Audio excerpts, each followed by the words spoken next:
समाज की गरिमा को भंग किया है। जैन समाज इस बात की कसम खाता है कि बीजेपी को वोट नहीं देंगे, नहीं देंगे, नहीं देंगे। दिल्ली में प्रगति मैदान से लेकर इंडिया गेट तक जैन धर्मीय लोगों ने आंदोलन किया और उसके बाद मुंबई में नए साल के पहले ही दिन 50,000 से ज्यादा जैन बांधवों ने आंदोलन किया। और दोस्तों, सिर्फ मुंबई या दिल्ली में ही नहीं बल्कि सूरत, मध्य प्रदेश, झारखंड और कोल्हापुर में भी जैन बांधवों ने आक्रामक आंदोलन किया।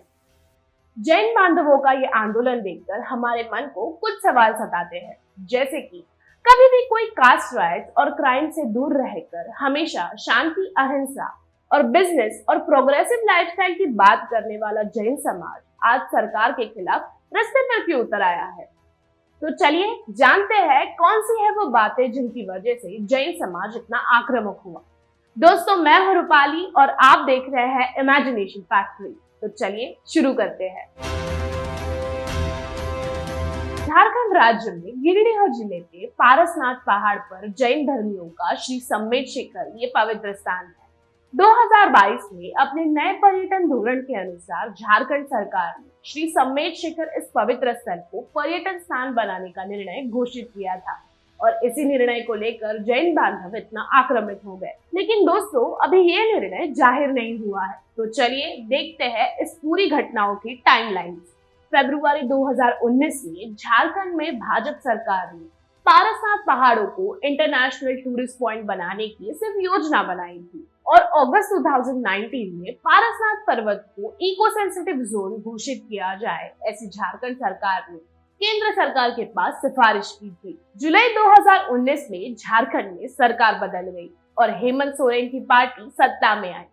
इस सरकार ने लॉकडाउन से पर्यटन क्षेत्र का जो लॉस हुआ है उसे रिकवर करने के लिए नए पर्यटन धोरण की घोषणा की, जिसके तहत श्री सम्मेद शिखर, मधुबन और इटखोरी यहाँ पर धार्मिक पर्यटन चालू करने का निर्णय लिया गया। दोस्तों, उस वक्त तो सब ठीक था, लेकिन जब दिसंबर 2022 में केंद्र सरकार ने पारसनाथ पहाड़ों को इको सेंसिटिव जोन घोषित करके इको टूरिज्म चालू करने की अनुमति दी। इस निर्णय के बाद सिर्फ झारखंड में ही नहीं बल्कि पूरे भारत देश में जैन बांधव आक्रामित हो गए। दोस्तों, शांतता और अहिंसा ये मूल्य सिखाने वाला जैन समाज आक्रामक होने का कारण है श्री सम्मेद शिखर इस प्रार्थना स्थल का धार्मिक महत्व। जैन धर्म के पहले तीर्थकार ऋषभदेव और दूसरे तीर्थकार अजित जी ने यहीं पर दिव्य ज्ञान प्राप्ति के लिए तपस्या की थी और यहीं पर उन्हें मोक्ष भी मिला था। जैन धर्म के 24 तीर्थकारों में से 20 तीर्थकारों को यहाँ पर मोक्ष मिला था और इसी के साथ जैन धर्म के दिगंबर और श्वेतांबर ये जो दोनों पंथ है, इनकी आस्था भी इस प्रार्थना स्थल से जुड़ी हुई है। हर साल हजारों भाविक इस पर्यटन स्थल पर तीर्थकार के दर्शन के लिए आते हैं और जैन बांधवों के मान्यता के अनुसार इस पवित्र स्थल की यात्रा अगर कोई भी इंसान करता है तो उसे अगले 49 साल तक संसार बंधन के चक्र से मुक्ति मिलती है।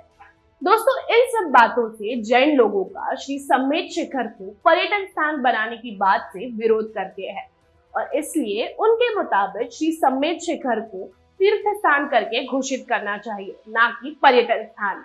पर्यटन स्थान होने के बाद वहां पर रेस्टोरेंट और लग्जरियस होटल भी बन जाएंगे और इसी वजह से वहां पर मद्यपान, मांसाहार और व्यभिचार भी बढ़ जाएगा और दोस्तों, इसी वजह से उस जगह का पवित्र संकट में भी आ सकता है।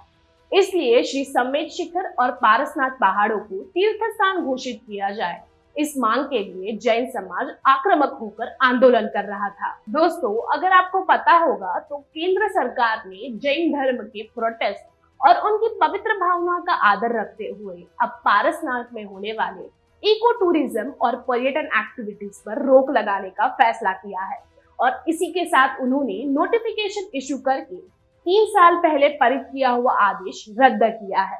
इसी वजह से जैन बांधवों में खुशी की लहर उमड़ गई है। तो दोस्तों, इस बात से हमें पता चलता है कि हर बार आंदोलन करते वक्त तोड़फोड़ और वायलेंस करने की कोई जरूरत नहीं होती है। हम अपनी बात विधायक मार्ग से सरकार तक पहुंचा सकते हैं। तो दोस्तों, ये कहानी थी जैन धर्मियों ने किए हुए आंदोलन की और उन्हें मिली हुई जीत की। तो दोस्तों, ये वीडियो आपको कैसा लगा हमें कमेंट सेक्शन में जरूर बताइए और वीडियो को लाइक और शेयर कीजिए और इमेजिनेशन फैक्ट्री चैनल को सब्सक्राइब कीजिए। फिर मिलेंगे ऐसे ही नई इंफॉर्मेशन के साथ। तब तक के अपडेट्स पाने के लिए बेल आइकन को क्लिक कीजिए।